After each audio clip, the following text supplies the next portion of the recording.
Guys, kelahiran bayi kembar mungkin sering banget kita dengar ya. Tapi bagaimana jika seorang ibu melahirkan 7 bayi sekaligus? Atau bisa disebut dengan septuplex? Hal tersebut pastinya menjadi peristiwa yang langka banget ya. Hal itulah yang terjadi pada seorang perempuan bernama Kenny McCoy yang melahirkan 7 bayi dalam waktu bersamaan pada 19 November 1997. Sebelumnya pasangan Kenny dan suaminya Bobby telah memiliki seorang anak perempuan yaitu Michaela Mary yang lahir pada 3 Januari 1996.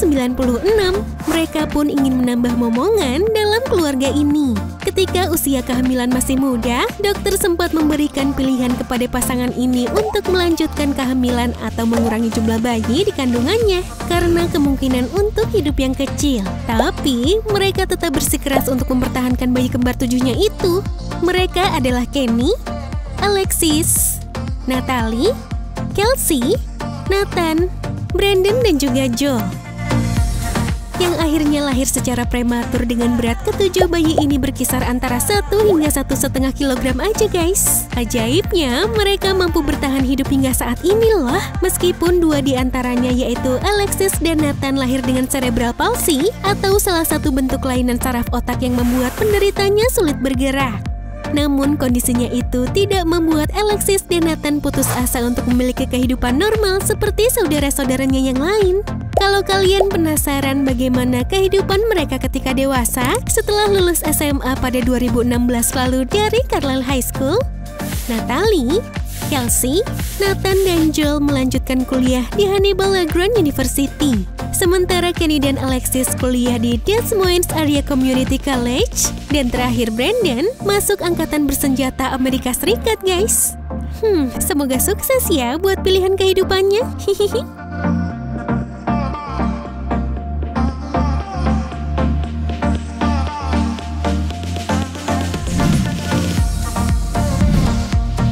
Selain Kenny McCoy, kelahiran bayi kembar 7 juga pernah dialami oleh Patricia Frustacchi pada 1985 di California, Amerika Serikat.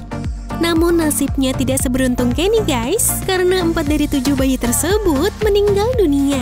Ketika umumnya seorang ibu mengandung selama 40 minggu, kandungan Patricia justru harus melahirkan di usia kehamilannya yang ke-28 minggu lewat operasi caesar di Rumah Sakit St. Joseph, California.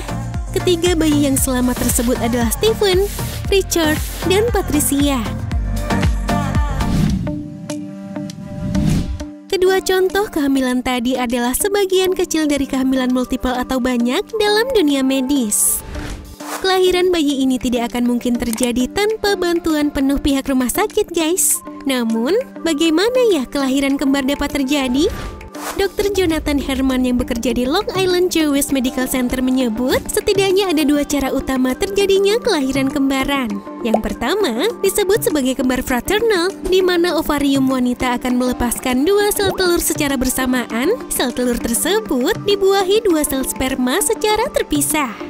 Cara kedua ketika sel sperma membuahi sel telur, tapi kemudian sel yang dihasilkan membelah menjadi 2 sel yang memiliki kromosom yang sama. Dalam kasus kehamilan kembar multiple baik kembar 3, 4, hingga 7, umumnya sel sperma akan membuahi 1 sel telur yang kemudian membelah menjadi 3 atau 4 sel telur sesuai dengan jumlah bayi dalam kandungan nantinya. Selain itu, menurut jurnal PLOS ONE, wanita yang lebih tua, lebih besar, dan tinggi akan memiliki kecenderungan untuk memiliki anak kembar guys. Orang-orang dari etnis tertentu seperti orang Yoruba di Afrika Tengah memiliki potensi kelahiran kembar dibanding dengan orang Asia dan Amerika Tengah. Gimana nih menurut kalian guys?